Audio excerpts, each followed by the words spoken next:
So biologics for tendon repair means that we are using materials and cells to aid and help the torn tendons themselves heal.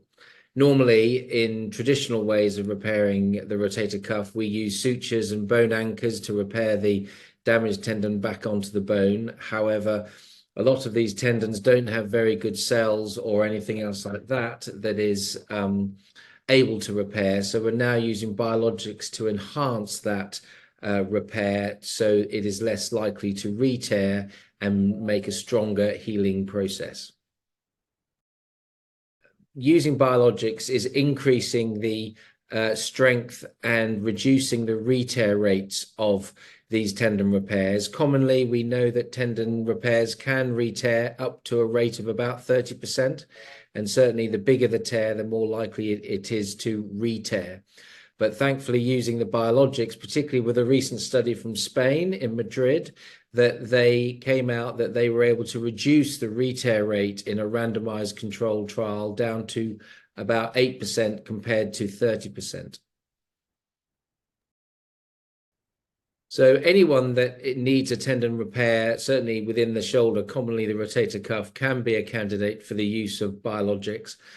And particularly those that have partial thickness tears, where we can just lay on the biological collagen patches to induce and enhance the tendon to heal itself.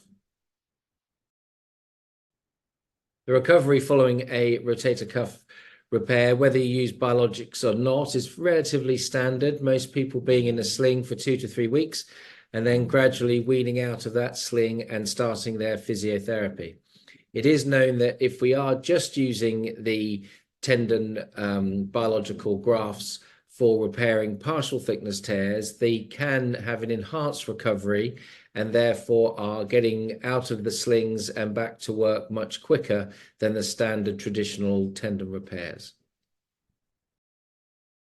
So the associated benefits of using biologics as part of your tendon repair surgery is that you are more likely to get a good, strong repair and less chance of having a re-tear rate, and in certain instances to allow an enhanced recovery, so quicker return to work and sporting activities.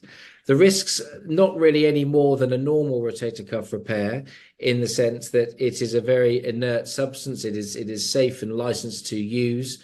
So really the normal risks of any cuff repair, which is very small, well under 1% for an infection or getting a stiff shoulder or having issues with bleeding, etc. But they are very small, and well over 90% of people do very well with this type of surgery.